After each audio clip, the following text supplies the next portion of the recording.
Hello friends, welcome to Honey GS classes. 31st March daily current affairs with GS points. So first మనకి economy very famous వార్తల్లో ఉంది. దీనికంటే ముందు so 30 March ఏదైతే ఉందో international day of zero waste అని చెప్పేసి జరుపుకుంటాం. ఎవ్రీ ఇయర్ 2023 నుంచి యుఎన్ఈపి జరుపుతుంది కాబట్టి సో వెరీ ఫేమస్ డే ఇది. థీమ్ ఏంటి అంటే మనకి యుఎన్ఈపి వెబ్సైట్లో చూస్తే ఇంతవరకు అప్డేట్ లేదు. సో మీకు తెలిస్తే గిట్ట మీరు కామెంట్ చేయండి, నేను నోట్స్లో అప్డేట్ చేస్తాను. సో ఇది కంపల్సరీ థీమ్ అయితే ఉంటుంది యుఎన్ఈపి సైట్లో, ప్రజెంట్ అయితే మనకు లభ్యం కాలేదు. నెక్స్ట్ ఎకనామీ లోపల సో భారతదేశం చరిత్ర మొత్తంలోనే మార్చి 30 అనేది సో ఆర్థిక వ్యవస్థ లోపల వెరీ ఫేమస్ డే. ఎందుకోసము అంటే ఇన్ఫ్యాక్ట్ ఈ విదేశీ మారక నిల్వలు ఆల్ టైమ్ హైకి వెళ్ళిపోయినాయి. ఎంత? $642.63 బిలియన్ అని చెప్పేసి ఈ గణాంకాలు గుర్తుపెట్టుకోవాలి. భారతదేశం చరిత్ర మొత్తం చూస్తే ఐస్ పర్ ఎక్స్ప్రెస్ కథనం ప్రకారం చూస్తే ఇవి అత్యధికము ఆల్ టైమ్ హై అని చెప్పేసి ఇవ్వడం జరిగింది. సో 642.63 అని చెప్పేసి మేబీ అన్ని పేపర్లో వచ్చి ఉంటుంది. రైట్, ఇక్కడ మనకు ఇన్ఫ్యాక్ట్ తెలుగు పేపర్లో చూస్తే $642.63 కోట్ల అని చెప్పేసి ఇవ్వడం జరిగింది. అంతకంతే. సో బిలియన్కి 100 కోట్లు కాబట్టి ఈ బి తీసి పడేస్తే మనకి ఈ పాయింట్ ముందుకు వస్తుంది, కోట్లు అని చెప్పేసి యాడ్ అవుతుంది. సో మనం ఈజీగా $643 బిలియన్ అని చెప్పేసి గుర్తుపెట్టుకోవచ్చు. సో మార్చి 30 అని చెప్పేసి చూసుకోవాలి. మార్చి 30 అని చెప్పేసి $643 బిలియన్ అని చెప్పేసి రఫ్గా మనము దీన్ని అంచనా వేయవచ్చు. సో మనం ఇంతకుముందు ఇదే మంత్లో డిస్కస్ చేసి ఉన్నాము. విదేశీ మారక నిల్వల సంరక్షణకర్త భారతదేశంలో చూస్తే ఆర్బీఐ కండక్ట్ చేస్తుంది. మొత్తం మనకి 4 రూపాల్లో ఉంటాయి. సో వెరీ ఫేమస్ క్వశ్చన్ అండి. అందులో ఫస్ట్ది ఫారెన్ కరెన్సీ అసెట్స్ అని చెప్పేసి ఉంటాయి, విదేశీ మారక ఆస్తులు అని చెప్పేసి ఉంటుంది. సో ఇక్కడ విదేశీ కరెన్సీ ఆస్తులు అని చెప్పేసి వస్తుంది. ఈ 4 రకాల నిల్వల లోపల ఇదే అత్యధిక వాటా కలిగి ఉంటుంది. డాలర్స్ కావచ్చు మనకి, సో యూరోస్ కావచ్చు, పౌండ్స్ కావచ్చు, అట్లా నిల్వ చేస్తుంది, కరెన్సీ రూపంలో నిల్వ చేస్తుంది. నెక్స్ట్ బంగారం రూపంలో నిల్వ చేస్తుంది. తర్వాత SDR, so special drawing rights అని చెప్పేసి ఐఎంఎఫ్ యొక్క కరెన్సీ. నెక్స్ట్ వెరీ ఫేమస్ మనకి సో ఈ ఐఎంఎఫ్కి మనము ప్రతి దేశం ఒక కోటా ఇస్తుంది కదా, ఆ కోటా నుంచి ఎమర్జెన్సీ కోసం అని చెప్పేసి కొంత మనం వాడుకోవచ్చు. దాన్ని మనము సో రిజర్వ్ ట్రాంచే అని చెప్పేసి పిలుస్తాం. So reserve tranche position with IMF అని చెప్పేసి పిలుస్తాం. సో ఇది కూడా మనకు విదేశీ మారక నిల్వల్లో ఒకనొక సోర్స్ అని చెప్పేసి చెప్పొచ్చు. సో మొత్తం మీద మనకి 4 రకాలు ఉంటాయి కదా. సో ఇందులో అత్యధిక భాగము అంటే ఇదే ఆర్డర్లో వస్తుంది. సో ఎఫ్సిఏ అని చెప్పేసి గుర్తుపెట్టుకోవాలి, ఫారెన్ కరెన్సీ అసెట్స్ అని చెప్పేసి చూసుకోవాలి. ఈ ఎస్డిఆర్ బుట్టలో మొత్తం మనకి 5 రకాల కరెన్సీ ఉంటాయి. ఇది వెరీ ఫేమస్ క్వశ్చన్ ఎకనామీలో. ఇన్ఫ్యాక్ట్ డాలర్స్ ఉంటుంది, యూరో ఉంటుంది, నెక్స్ట్ పౌండ్ స్టెర్లింగ్ అని చెప్పేసి బ్రిటిష్ కరెన్సీ ఉంటుంది, నెక్స్ట్ జపాన్ యొక్క ఎన్ కరెన్సీ ఉంటుంది, ఇటీవల మన చైనా యొక్క యువాన్ కరెన్సీని యాడ్ చేసుకున్నాం. సో మనకి ఎస్డిఆర్ బుట్ట లోపల మొత్తం 5 కరెన్సీ అని చెప్పేసి చూసుకోవాలి. ఇది మనం ఇంతకుముందు మార్చి మంత్ కరెంట్ అఫేర్స్లోనే వచ్చింది. సో ఇన్ఫ్యాక్ట్ దీనికి ఇదే వివరణ పనికొస్తుంది మరొకసారి. జస్ట్ ఇది ఒకటి యాడ్ చేసుకోవాలి, $642.63 బిలియన్ అని చెప్పేసి. భారతదేశం చరిత్ర మొత్తం చూసుకుంటే అత్యధిక విదేశీ మారక నిల్వలు అనేవి మార్చి 30 అని చెప్పేసి ఆ డేట్ మనం గుర్తుపెట్టుకోవాలి. సో నెక్స్ట్ రెగ్జాన్ ద్వీపకల్పం అని చెప్పేసి వార్తల్లో ఉంది. సో రెగ్జాన్స్ ద్వీపకల్పము ఇన్ఫ్యాక్ట్ ఇది ఐస్లాండ్ దేశంలో ఉంటుంది. ఇన్ఫ్యాక్ట్ ఇక్కడ అగ్నిపర్వతం బద్దలైంది కాబట్టి ఐస్లాండ్ లోపల సౌత్ ఐస్లాండ్ ఎమర్జెన్సీ విధించింది. సో మన టీఎస్పీఎస్సీ అని ఈపీఎస్సీ అని ఒక దేశంలో ఒక కారణం దృష్ట్యా ఎమర్జెన్సీ విధిస్తే గిట్ట ఆ ప్రశ్న వస్తుంది కాబట్టి సో ఐస్లాండ్ దేశంలో రెగ్జాన్స్ ద్వీపకల్పంలో ఉన్న అగ్నిపర్వతం బద్దలైంది కాబట్టి దక్షిణ ఐస్లాండ్ లోపల ఎమర్జెన్సీ విధించడం అని చెప్పేసి చూసుకోవాలి. So Iceland very famous for land of fire and ice అని చెప్పేసి పిలుస్తున్నాం. ల్యాండ్ ఆఫ్ ఫైర్ అని చెప్పేసి ఎందుకు పిలుస్తామంటే ఐరోపాలో ఐస్లాండ్ దేశంలోనే అత్యధిక వాల్కనోస్ ఇన్ఫ్యాక్ట్ అగ్నిపర్వతాలు అనేవి మనకి నమోదు కాబడ్డాయి. సో అందుకోసం అని చెప్పేసి మనం ఐస్లాండ్ని land of fire and ice అని చెప్పేసి పిలుస్తాం. సో నెక్స్ట్ చూస్తే కళా దీక్ష అని చెప్పేసి ఒక ప్రోగ్రామ్ మనకి వార్తల్లో ఉంది. కళా దీక్ష అని చెప్పేసి ఇన్ఫ్యాక్ట్ ఇది సంగీత నాటక అకాడమీ కండక్ట్ చేస్తుంది. సో సంగీత నాటక అకాడమీ అని చెప్పేసి కండక్ట్ చేస్తుంది. ఎందుకోసం అంటే ప్రజెంట్ అంతరించిపోతున్న తోలు బొమ్మలాట ఏదైతే ఉన్నదో ఆ తోలు బొమ్మలాట యొక్క పునరుద్ధరణ కోసం అని చెప్పేసి స్పెషల్ ప్రోగ్రామ్ కళా దీక్ష అని చెప్పేసి పిలుస్తాం. సో కళా దీక్ష లోపల అంతరించిపోయేటువంటి కళలను తిరిగి రిస్టోర్ చేస్తారు. అందులో భాగంగా మనకి ఏపీలో వెరీ ఫేమస్ తోలు బొమ్మలాట అని చెప్పేసి ఎక్కువ మనకి రామాయణ మహాభారతం యొక్క కథలు వర్ణించేందుకు దీన్ని ఉపయోగిస్తారు. సో ఈ తోలు బొమ్మలాట యొక్క పునరుద్ధరణ కోసం అని చెప్పేసి సంగీత నాటక అకాడమీ కార్యక్రమం పేరు కళా దీక్ష కాబట్టి మనం ఏపీ వాళ్ళు బాగా గుర్తుపెట్టుకోవాలి. నెక్స్ట్ వైకోమ్ సత్యాగ్రహం మనకి వార్తల్లో ఉంది. సో వైకోమ్ సత్యాగ్రహము వెరీ వెరీ ఫేమస్. ఇది మోడర్న్ ఇండియా హిస్టరీలో మనము క్యాస్ట్ రీఫార్మ్స్ కూడా డిస్కస్ చేసినాం వాస్తవంగా. సో వైకోమ్ సత్యాగ్రహము ఇన్ఫ్యాక్ట్ మీరు ఈ స్పెక్ట్రమ్ సిరీస్ ఏదైతే ఉందో ఇంగ్లీష్ మీడియంలో ఉంటుంది. సో తెలుగు వాళ్ళకి ఇబ్బంది కదా, మనము అదే బేస్ చేసుకొని డిగ్రీ పుస్తకాలు బేస్ చేసుకొని అంబేద్కర్ సిరీస్ బేస్ చేసుకొని ఒక క్లాసెస్ మనం చేసినాం ఇంతకుముందు. సో అందులో మోడర్న్ ఇండియా హిస్టరీ అని చెప్పేసి మొత్తం క్లాసులు ఉంటాయి. మీరు ఆ ప్లే లిస్ట్లో ఉన్న అదే ఆర్డర్లో అధ్యయనం చేయండి. సో ఒక లింక్ మనకు కనిపిస్తుంది. సో అందులో మనకి ఇది డిస్కస్ చేసిన వాస్తవంగా. సో మార్చి 30కి నిన్నటికి 100 ఏళ్ళు పూర్తయిపోయింది. సో 2024 నాటికి 100 ఇయర్స్ పూర్తయింది కాబట్టి మనకి వార్తల్లో వచ్చింది. అయితే ఇది లాస్ట్ ఇయర్ మనకి 30 మార్చిన కరెంట్ అఫైర్స్ చూస్తే మీకు తెలుస్తుంది. సో తమిళనాడు ఉన్ను కేరళ రెండు రాష్ట్రాలు కూడా ఇన్ఫ్యాక్ట్ ఈ 100 ఇయర్ అని చెప్పేసి సెలబ్రేషన్స్ లాస్ట్ ఇయర్ నుంచే మనకు షురూ చేసినాయి. సో ఎవరు తమిళనాడు ప్లస్ కేరళ అని చెప్పేసి వైకోమ్ సత్యాగ్రహం యొక్క శత జయంతి ఉత్సవాలు అని చెప్పేసి లాస్ట్ ఇయర్ నుంచే కండక్ట్ చేసినాయి. సో నిన్న మనకి ముగింపు వేడుకలు అయితే అయిపోయినాయి. సో అందుకు మనకి ఇది వార్తల్లో వచ్చింది. అయితే వాస్తవంగా ఏమో జరిగింది ఎక్కడ అంటే మనకి సో కేరళ ప్రాంతంలో ఇన్ఫ్యాక్ట్ అప్పుడు ట్రావెంకూర్ అని చెప్పేసి మనం పిలుస్తాం. ఆ ట్రావెంకూర్ ఒక రాచరిక రాజ్యము అది. సో అక్కడ 1924లో మనకు మార్చి 30న ఈ కేరళ ప్రాంతంలో వైకోమ్ దగ్గర ఇన్ఫ్యాక్ట్ మహాదేవ ఆలయం అని చెప్పేసి ఉంటుంది. ఈ మహాదేవ ఆలయంలోకి మనకి ఇజావ కులస్తులు అని చెప్పేసి దళిత కులం వాళ్ళు వెళ్తారు. సో దాన్ని మనము ఈ వైకోమ్ సత్యాగ్రహం అని చెప్పేసి పిలుస్తాం. ఈ కాంగ్రెస్ పార్టీ దీన్ని చేపట్టింది. సో వెరీ బేసిక్ క్వశ్చన్స్ ఏమొస్తాయి అంటే ఇందులో ఏ నాయకులు పాల్గొన్నారు. సో వెరీ ఫేమస్ మనకి Madhavan, very very famous, Kelappan, Keshav Menon, C F Andrews అని చెప్పేసి వీళ్ళు వస్తారు. వీళ్ళు సపోర్ట్గా మనకి నారాయణ గురు అని చెప్పేసి కేరళలో సపోర్ట్ చేస్తాడు. తమిళనాడులో మన రామస్వామి నాయకర్ అని చెప్పేసి వైకోమ్ వీరుడు అని చెప్పేసి బిరుదు తీసుకున్నాడు. వైకోమ్ వీరుడు అని చెప్పేసి మాధవన్కి ఇవ్వలేదు, రామస్వామి నాయకర్ పెద్ద ఆయన అని చెప్పేసి పెరియార్ అని చెప్పేసి పిలుస్తాం కదా, మనం డిస్కస్ చేసినాం ఆల్రెడీ, రైట్. ఇన్ఫ్యాక్ట్ ఇక్కడ ఒక క్రిస్టియన్ కూడా ఇందులో సపోర్ట్ చేస్తాడు, జోసెఫ్ అని చెప్పేసి, జార్జ్ జోసెఫ్ అని చెప్పేసి సపోర్ట్ చేస్తే మన గాంధీజీ అభ్యంతరం చెప్తాడు. అరే ఇది హిందూ కార్యక్రమం మీరేంటని చెప్పేసి బయటకు వెళ్ళిపోండి అని చెప్పేసి ఇన్ఫ్యాక్ట్ జార్జ్ జోసెఫ్ని ఇన్ఫ్యాక్ట్ మన గాంధీజీ కొంచెం అభ్యంతరం చెప్తాడు. సో ఇక్కడ చూస్తే ఇంకా ఈ మాధవన్ దగ్గర చూస్తే సో వాస్తవంగా ఈ దళిత ఆలయ ప్రవేశం వచ్చేసి ఒక ఫేమస్ పత్రిక ఉంటుంది, ఇతంది దేశాభిమాని అని చెప్పేసి ఉంటుంది. సో దేశాభిమాని పత్రిక 1917లో వచ్చింది. ఇయర్ గుర్తుపెట్టుకోవాలి. ఎందుకోసం అంటే ఈ దళితుల యొక్క ఆలయ ప్రవేశాన్ని వెరీ ఫస్ట్ టైం ప్రస్తావన చేస్తాడు ఈ దేశాభిమాని పత్రిక లోపల. వెరీ ఫేమస్ క్వశ్చన్ అది. నెక్స్ట్ 1923లో ఈ ఐఎన్సి కాకినాడ మీటింగ్ లోపల దళిత ఆలయ ప్రవేశం గురించి కూడా తీర్మానం చేయబడుతుంది ఈ మాధవన్ కారణంగా. సో రెండు క్వశ్చన్స్ మనకి నెంబర్ ఆఫ్ టైమ్స్ టీఎస్పీఎస్సీ కావచ్చు లేదా యూపీఎస్సీ ఏపీపీఎస్సీలో రిపీట్ అయిన క్వశ్చన్స్ ఏవి. 1924లో స్టార్ట్ అయితే 25లో ఇది ఎండ్ అయిపోతుంది గాంధీజీ కారణంగా.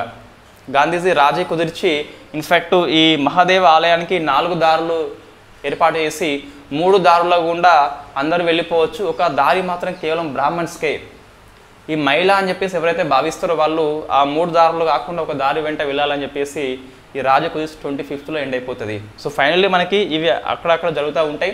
1936లో వెరీ ఫేమస్ ఇయర్ గుర్తుపెట్టుకోవాలి. ట్రావెంకూర్ మహారాజా మనకి బాలరామ వర్మ అని చెప్పేసి ఉంటాడు. అతను ఈ దళితుల యొక్క ఆలయ ప్రవేశం కోసం అని చెప్పేసి అధికారికంగా ఉత్తర్వులు మంజూరు చేసిన వ్యక్తి బాలరామ వర్మ అని చెప్పేసి ఉంటాడు. ఇదంతా స్పెక్ట్రమ్ సిరీస్లో ఉంటుందండి. తెలుగు పుస్తకాల్లో ఇంతగానో డెప్త్ మనకు కనిపించదు జనరల్గా. సో కాబట్టి మోడర్న్ ఇండియా హిస్టరీకి ఓన్లీ రిఫరెన్స్ పుస్తకం చెప్పాలి అంటే స్పెక్ట్రమ్. సరే నువ్వు ఒక ఎగ్జామ్ రాసినావు, 2 క్వశ్చన్స్ రాలేదు, ఏదో చిన్న పుస్తకంలో వచ్చినాయి, సో నీ రిఫరెన్స్ని మార్చుకోవద్దు. మ్యాక్సిమం మనకి 80% 75% క్వశ్చన్స్ కవర్ చేస్తుంది నువ్వు ఒక పుస్తకం చదువుతున్నావు అంటే దానికి కట్టుబడి ఉండాలి. 20% రాలేదు వదిలేయండి, నువ్వు 70% ఒక పుస్తకాన్ని గట్టిగా చదివితే సరిపోతుంది. 100కు 70 మార్కులు వచ్చినాయంటే నీకు మంచి, ఇన్ఫ్యాక్ట్ నువ్వు టాప్లో ఉంటావు కంపల్సరీ. ఒక్క క్వశ్చన్ రాలేదు, 2 క్వశ్చన్స్ రాలేదు, రిఫరెన్స్ పుస్తకాన్ని మార్చొద్దు, పెద్ద ప్రమాదం అది. రిఫరెన్స్ పుస్తకం మారిస్తే ఏమవుతుందంటే నీకు బర్డెన్ అయిపోతుంది, సో మళ్ళీ ఆ క్వశ్చన్స్ రాకపోవచ్చు. కాబట్టి సో కొన్ని మనకు ప్రామాణిక పుస్తకాలు ఉంటాయి కదా, ఆ పుస్తకాలు కట్టుబడి ఉండండి సరిపోతుంది. So Laxmikanth polity is enough. Article numbers కోసం అని చెప్పేసి మనకు ప్రాథమిక హక్కులు, డిపిఎస్పి, కొన్ని ఫేమస్ ఆర్టికల్స్ మన కరెంట్ అఫైర్స్లో కవర్ అవుతాయి. ఆర్టికల్స్ నెంబర్స్ లేని కారణంగా నీ పుస్తకాన్ని రిఫరెన్స్ మారుస్తున్నావంటే ప్రమాదంలో పడిపోతున్నట్టే. So only reference Laxmikanth, modern days చూస్తే మనకి spectrum series is enough. Right, next చూస్తే మనకు హ్యూమన్ అని చెప్పేసి ఒక ఏఐ సంస్థ ఇది. ఇన్ఫ్యాక్ట్ ఒక ఏఐ చార్ట్ బట్ని డెవలప్మెంట్ చేసింది, దాని పేరు ఈవిఐ అని చెప్పేసి పిలుస్తున్నాం. సో 31 మార్చ్ అయిపోయింది కదా, నేను 3 months కలిపి క్లాస్ చేస్తా అనేది టోటల్ అన్ని సబ్జెక్టులు కాదు. ఈ ఏఐ విషయంలో మనకు number of AI chat bots వార్తల్లో ఉన్నాయి కాబట్టి ఒక దగ్గర రాసుకుంటే మనకు ఈ తులనాత్మక అధ్యయనం అని చెప్పేసి పిలుస్తాం తెలుగులో. అంటే కాంపరేటివ్ స్టడీ జరిగి ఈజీగా మనకు ఆన్సర్ అనేది ఐడెంటిఫై చేయవచ్చు కన్ఫ్యూజ్ కాకుండా. సో 3 monthsలో ఉన్న ఏఐ ఒక క్లాస్ మనం చేస్తాం కంపల్సరీ. ఇది మరొకటి మనకి వార్తల్లో వచ్చింది ఎక్స్ప్రెస్ ఎక్స్ప్లెయిన్ కాలం లోపల. సో ఈవిఐ అని చెప్పేసి హ్యూమన్ సంస్థ రూపొందించింది, న్యూయార్క్ సంస్థ ఇది. ఈ హ్యూమన్ అనే పేరు అట స్కాటిష్ యొక్క ఫిలాసఫర్ డేవిడ్ హ్యూమ్ అని చెప్పేసి ఉంటాడు, అతని పేరు మీదుగా హ్యూమన్ సంస్థ తయారు చేసిందట ఈవిఐ అని చెప్పేసి. ఇది ప్రపంచంలో మొట్టమొదటి. సో వాయిస్ ఫర్ ఎక్స్ప్రెస్ ప్రకారం చూస్తే ఇట్లా ఇవ్వడం జరిగింది. So world first so conversational అంటే సంభాషణ చేస్తుంది ఏఐ చాట్ బాట్ అని చెప్పేసి, అండ్ ఎమోషనల్ చాట్ అని చెప్పేసి మనకి ఇన్ఫ్యాక్ట్ ఎక్స్ప్రెస్ కథనం పేర్కొంటుంది. సో ఈవిఐ అంటే మనకి in fact empathetic so voice interface అని చెప్పేసి పిలుస్తున్నాం. అంటే ఇక్కడ మనకి ఇంతకుముందు ఇదే మార్చి మాసంలో చూస్తే పై అని చెప్పేసి ఇన్ఫ్లెక్షన్ ఏఐ అనే సంస్థ రూపొందించింది. ఇది ప్రపంచంలో మొట్టమొదటి ఎమోషనల్ ఏఐ చాట్ బాట్ అని చెప్పేసి మనం డిస్కస్ చేసినాం. పై అనేది ఫస్ట్ ఎమోషనల్ చాట్ బాట్ అని చెప్పేసి ఇన్ఫ్లెక్షన్ ఏఐ సంస్థ రూపొందించింది. ఈవిఐ ఏంటంటే మనకి సో ఇది ఎమోషనల్తో పాటు మనిషితో మాట్లాడుతుంది, మనిషితో సంభాషిస్తుంది, ఇన్ఫ్యాక్ట్ ఎమోషన్ని అర్థం చేసుకొని రెస్పాండ్ కూడా అవుతుందట. దీనికంటే ఇది అడ్వాన్స్డ్ కాబట్టి సో వరల్డ్ ఫస్ట్ సంభాషణాత్మక ఎమోషనాత్మక ఇన్ఫ్యాక్ట్ ఏ అని చెప్పేసి ఈవిఐ అని మనం పిలుస్తున్నాము. ఇది మనం గుర్తుపెట్టుకోవాలి. సో మనము ఇన్ఫ్యాక్ట్ రానున్న నెక్స్ట్ వీక్ టైంలో ఏఐ అని చెప్పేసి మొత్తం డిస్కస్ చేద్దాం. సో ఇంతవరకు ఏమేమి ఉన్నాయో అని చెప్పేసి ఎందుకు ఒక ప్రశ్న వస్తుంది కాబట్టి అవసరం ఉంటుంది. నెక్స్ట్ మనకి యువన్ టక్కర్ అని చెప్పేసి వార్తల్లో ఉన్నాడు. సో ఇది ఈనాడు పేపర్ మనకి రిఫరెన్స్. ఇది యువన్ టక్కర్. సో ఇతను ఇండియా సంతతి, యూకే లోపల ఉంటాడు. ఇతను సో 2019లో కార్ టీ సెల్ థెరపీ అని చెప్పేసి క్యాన్సర్ కోసం చికిత్స విధానం మన నెంబర్ ఆఫ్ టైం డిస్కస్ చేసినాం కార్ టీ సెల్ థెరపీని. సో దీన్ని ఉపయోగించుకొని నయమైంది అట తొలి వ్యక్తి యూకే లోపల. ఇప్పుడు ఎందుకు మళ్ళీ వార్తల్లో వచ్చింది అంటే వాస్తవంగా ఈ కార్ టీ సెల్ థెరపీని నేషనల్ హెల్త్ మిషన్ అనేది సో క్యాన్సర్ డ్రగ్ ఫండ్ అని చెప్పేసి ఒకదాన్ని యూకే లోపల రూపొందించింది. నేషనల్ హెల్త్ మిషన్ అనే సంస్థ క్యాన్సర్ డ్రగ్ ఫండ్ని రూపొందించింది. ఇది కార్ టీ సెల్ థెరపీ ద్వారా క్యాన్సర్ యొక్క చికిత్స అందిస్తుంది ఫ్రీగా. దీని ద్వారా 1,00,000 కేసులు పూర్తయినాయట. సో 1,00,000 కేసులు అయినాయి కాబట్టి మనకి వార్తల్లో వచ్చింది. సో ఆ సందర్భంగా ఫస్ట్ గ్రహీత ఎవరు అంటే మన యువన్ టక్కర్ కాబట్టి ఒక మనకు ప్రసంగం ఇస్తాడు.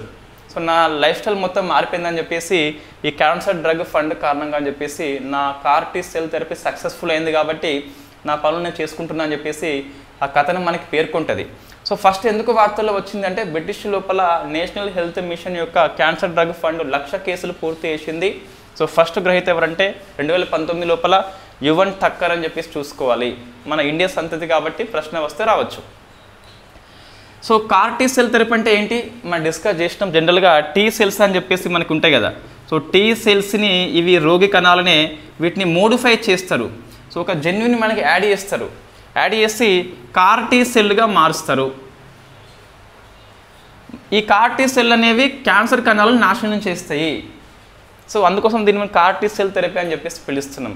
రోగి యొక్క టీ సెల్స్ తీసుకొని జన్యువులని యాడ్ చేసి మోడిఫై చేసిన టీ సెల్స్ని మనం కార్ టీ సెల్స్ అని చెప్పేసి పిలుస్తున్నాము. సో ఇన్ఫ్యాక్ట్ యాంటీజెన్ రిసెప్టర్స్ అని చెప్పేసి పిలుస్తాం. ఇవి ఆ కణాలని ధ్వంసం చేస్తాయి కాబట్టి వాళ్ళకి నయం అయిపోతుంది. సో దీనికి సుమారుగా మనకి 3 నుంచి 4 కోట్లు ఖర్చు అవుతుంది విదేశాల లోపల. సో దీనికి ఇండియాలో ఇంతవరకు లేదు. సో ఇటీవల మనం రీసెంట్ కరెంట్ అఫైర్స్ చూస్తే 23rd ఇయర్ డిసెంబర్ నవంబర్ మాసంలో చూస్తే వెరీ ఫేమస్ క్వశ్చన్ అది. సో వెరీ ఫస్ట్ టైం భారతదేశం యొక్క స్వదేశీ కార్ టీ సెల్ థెరపీని మనం డెవలప్మెంట్ చేసుకున్నాం. దాని పేరు మనకి నెక్స్ కార్ 19 అని చెప్పేసి పిలుస్తున్నాం. నెక్స్ కార్ 19 ఏంటి అంటే భారతదేశం యొక్క స్వదేశీ కార్ టీ సెల్ థెరపీ పేరు. దీన్ని ఐఐటి మద్రాస్ యొక్క ఇంక్యుబేటర్ కంపెనీ అయిన ఇమ్యూనో యాక్ట్ అని చెప్పేసి రూపొందించింది. సో మనం ఏం గుర్తుపెట్టుకోవాలంటే ఇక్కడ యువన్ టక్కర్ బ్రిటిష్ లోపల కార్ టీ సెల్ థెరపీ ద్వారా చికిత్స చేసుకున్న ఫస్ట్ వ్యక్తి. ఇటీవల నేషనల్ హెల్త్ మిషన్ 1 lakh కేసులు పూర్తి చేసింది కాబట్టి మనకు మైల్ స్టోన్ కాబట్టి వార్తల్లో ఉంది. కార్ టీ సెల్ యొక్క థెరపీ ఇండియాలో చూస్తే నెక్స్ కార్ 19 అని చెప్పేసి ఉన్నది. దీన్ని ఐఐటి మద్రాస్ యొక్క ఇంక్యుబేటర్ కంపెనీ అయిన ఇమ్యూనో యాక్ట్ అని చెప్పేసి దాన్ని రూపొందించింది. ఇది వార్తల్లో ఉంది. సైన్స్ అండ్ టెక్నాలజీ వచ్చినప్పుడు కంపల్సరీ గ్రూప్ 2 మెయిన్స్ వల్ల అయితే ఈ కరెంట్ అఫైర్స్ వార్తల్లో ఉంది. దీన్ని బేసిక్ మనం నేర్చుకోవాలి. నెక్స్ట్ జాకబ్ జూమా అని చెప్పేసి వార్తల్లో ఉన్నాడు, సౌత్ ఆఫ్రికా యొక్క మాజీ అధ్యక్షుడు. సో ఇతన్ని ఈ జాకబ్ జూమా అని చెప్పేసి ఎన్నికల్లో పాల్గొనకుండా ఎన్నికల సంఘము సౌత్ ఆఫ్రికా యొక్క ఎలక్షన్ కమిషన్ నిషేధం విధించింది. సో అందుకోసం అని చెప్పేసి మనకి వార్తల్లో ఉన్నాడు అని చెప్పేసి చెప్పొచ్చు. సో ఎందుకోసం అంటే యాజ్ పర్ సౌత్ ఆఫ్రికా రాజ్యాంగం ప్రకారం చూస్తే 1 year కంటే ఎక్కువ జైలు శిక్ష పడితే ఎన్నికల్లో పోటీ చేయకుండా లైఫ్ టైం బ్యాన్ విధిస్తారు. సో అది ఇక్కడ మనకాడ చేస్తే చాలా బాగుంటుంది. సో పాలించే వ్యక్తికి దోషపూరితమైనటువంటి బ్యాక్గ్రౌండ్ ఉంటే అది మనం క్షమించరాదు వాస్తవంగా. రైట్, ఇక్కడ చూస్తే మరి ఇతను నిజంగా ఎన్నికల్లో పాల్గొనకుండా ఉండొచ్చా అంటే మేబీ దీన్ని అపీల్ చేయవచ్చు అని చెప్పేసి మనకు ఆ ఆర్టికల్ పేర్కొంటుంది. సో 2021లో ఇతనికి అవినీతి ఆరోపణల కారణంగా జైలు శిక్ష పడిందట. నెక్స్ట్ మనకి ఒక అప్లికేషన్ వార్తల్లో ఉంది. సో ఇంద్రా అని చెప్పేసి పిలుస్తాం. సో ఇది in fact Indian naval dynamic resource and weather అని చెప్పేసి మనకు అర్థం వస్తుంది. Indian naval dynamic resource and weather analysis అని చెప్పేసి మనకు వాతావరణ విశ్లేషణ మీద బిసాగ్ అనే సంస్థ దీన్ని రూపొందించింది. సో బిసాగ్ సంస్థ మనకి ఏమొస్తుంది, Bhaskaracharya institution of space application and Jio informatics అని చెప్పేసి మనకి గుజరాత్లో ఉంటుంది. ఆ బిసాగ్ సంస్థ దీన్ని రూపొందించింది. ఇంద్రా మొబైల్ అప్లికేషన్ ఫర్ దీనికోసం వెదర్ని అనాలిసిస్ చేస్తుంది ఇది. సో దీన్ని ఎక్కడ లాంచ్ చేసిందంటే మేఘయాన్ 2024 అని చెప్పేసి సమ్మిట్ లోపల సెమినార్ లోపల. సో దీన్ని సౌతర్న్ నావల్ కమాండ్ కండక్ట్ చేసింది. సో సౌతర్న్ నావల్ కమాండ్ అని చెప్పేసి కండక్ట్ చేసింది. ఇది ఎక్కడ ఉంటుంది, మనకి కొచ్చి లోపల ఉంటుందని చెప్పేసి చూసుకోవాలి. సో ఇన్ఫ్యాక్ట్ సౌతర్న్ నావల్ కమాండ్లో మేఘయాన్ 2024 జరిగింది. సో దీన్ని కండక్ట్ చేసిన ఒక స్కూల్ పేరు మనకి చూస్తే school of naval oceanology and meteorology అని చెప్పేసి పిలుస్తాం. సో అది ఈ మీటింగ్ కండక్ట్ చేసింది. So in fact southern naval command యొక్క హెడ్ క్వార్టర్ ఎక్కడ ఉంటుంది, మనకి కొచ్చి అని చెప్పేసి చూసుకోవాలి. మీరు ఆన్సర్ చేయండి. సో ఈస్ట్ నావల్ కమాండ్ ఎక్కడ ఉంటుందని చెప్పేసి ఏపీ వాళ్ళు ముఖ్యంగా బాగా గుర్తుపెట్టుకోవాలి, అది ఆన్సర్ చేయండి. ఇంద్రా మొబైల్ అప్లికేషన్ దేనికోసం అంటే వాతావరణ మార్పులను అధ్యయనం చేస్తుంది. బిసాగ్ దీన్ని రూపొందించిందని చెప్పేసి ఎక్కడ దీన్ని ఆవిష్కరణ చేసిందో అంటే సో మేఘయాన్ 2024 అని చెప్పేసి ఇది ఎక్కడ జరిగింది, మనకు సౌతర్న్ నావల్ కమాండ్ లోపల జరిగింది. ఇది సో మార్చ్ 23 వాతావరణ దినం కదా. సో ఆ దినం సందర్భంగా స్టార్ట్ అయింది, 28న అయిపోయింది కాబట్టి 28న ఈ మొబైల్ అప్లికేషన్ని ఆవిష్కరణ చేయడం జరిగింది. సో వెరీ ఫేమస్ అప్లికేషన్ కాబట్టి గుర్తుపెట్టుకోవాలి ఇంద్రా అని చెప్పేసి. నెక్స్ట్ సో ఒక రిపోర్ట్ వార్తల్లో ఉంది, ఇండియన్ గేమింగ్ 2024 అని చెప్పేసి రిపోర్ట్. ఇది ఇండియన్ గేమింగ్ 2024 అని చెప్పేసి రిపోర్ట్ పేరు. సో రిపోర్ట్ని మనకి వింజో అనే సంస్థ ఇస్తుంది. దాంతోపాటు మనకు ఇంటరాక్టివ్ ఎంటర్టైన్మెంట్ అని చెప్పేసి వస్తుంది. ఇంకా కొంచెం ఉన్నది, సో మనకి అది ఇన్ఫ్యాక్ట్ గుర్తులేదు, నోట్స్లో ఉండి ఉంటుంది. సో ఇంటరాక్టివ్ ఇది సరిపోతుంది మనకు జనరల్గా, రైట్. ఇండియన్ గేమింగ్ రిపోర్ట్ని వింజో సంస్థ ఇచ్చింది మెయిన్గా. దాంతోపాటు ఇంటరాక్టివ్ ఎంటర్టైన్మెంట్ అని చెప్పేసి మనకి కౌన్సిల్ అని చెప్పేసి వస్తుంది ఇంకోటి, రైట్. ఇక్కడ చూస్తే మొత్తం మీద భారతదేశంలో 568 మిలియన్స్ ఆన్లైన్ గేమింగ్ యొక్క వినియోగదారులు ఉన్నారట. ప్రపంచంలోనే అత్యధికం అట ఇది. సో 568 మిలియన్లు అని చెప్పేసి వినియోగదారుల పేరు గుర్తుపెట్టుకోవడం అవసరం లేదు ఇక్కడ. సో ఇది నెంబరింగ్ అనేది అవసరం. ప్రపంచంలో అత్యధికం ఇండియన్స్ అని చెప్పేసి చూసుకోవాలి. దీన్ని భారతదేశంలో ఆన్లైన్ గేమింగ్ అనేది ఎవరు కంట్రోల్ చేస్తారంటే ministry of electronics and information technology అని చెప్పేసి MEIT వాళ్ళు కండక్ట్ చేస్తారు, రెగ్యులేట్ చేస్తారు. నెక్స్ట్ ఇంకా ఇవన్నీ ఫ్యాక్ట్ క్వశ్చన్సే. షర్ఫుద్దౌలా అని చెప్పేసి ఒక బంగ్లాదేశ్ ఎంపైర్ మనకి వార్తల్లో ఉన్నాడు. సో షర్ఫుద్దౌలా బంగ్లాదేశ్ ఎంపైర్ ఎందుకు వార్తల్లో వచ్చింది అంటే ICC ఇన్ఫ్యాక్ట్ మన ICC ఎంపైర్ లోపల చోటు సంపాదించిన ఫస్ట్ బంగ్లాదేశ్ వ్యక్తి కాబట్టి సో కొద్దిగా గుర్తుపెట్టుకోవాలి. మనోడు కాకపోయినా పేపర్లో వచ్చింది కాబట్టి గుర్తుపెట్టుకోవాలి. సరే, ICC ఎలైట్ ప్యానెల్ ఎంపైర్ లోపల ఫస్ట్ అయితే చోటు వచ్చిందట. నెక్స్ట్ 6వ శాస్త్ర ర్యాపిడ్ ఫిడే రేటింగ్ చెస్ అనేది IIT మద్రాస్ కండక్ట్ చేసింది. నెక్స్ట్ అమృత్ పథకం కింద తెలంగాణ కోసము ministry of housing and urban affairs వాళ్ళు ఒక 39 STP మంజూరు చేసిండ్లు ఈ మూసీ నది శుద్ధి కోసం అని చెప్పేసి.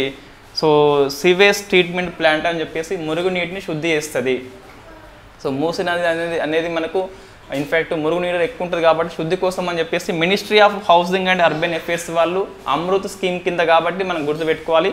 సో అమృత్ అంటే మనకి ఏమొస్తుంది అంటే ఇది Atal mission for rejuvenation urban transmission అని చెప్పేసి వస్తుంది. అంటే పట్టణాలని మనం ఉన్నతీకరణ చేయాలని చెప్పేసి క్లీనింగ్ ఉంచాలని చెప్పేసి ఈ స్కీమ్ మనము 2021 నుంచి అమృత్ 2.0 అని చెప్పేసి పనిచేస్తుంది.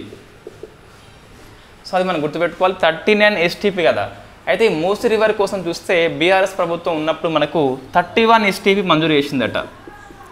సివేజ్ ట్రీట్మెంట్ ప్లాంట్ అంటే మురుగునీటిని శుద్ధి చేస్తుంది.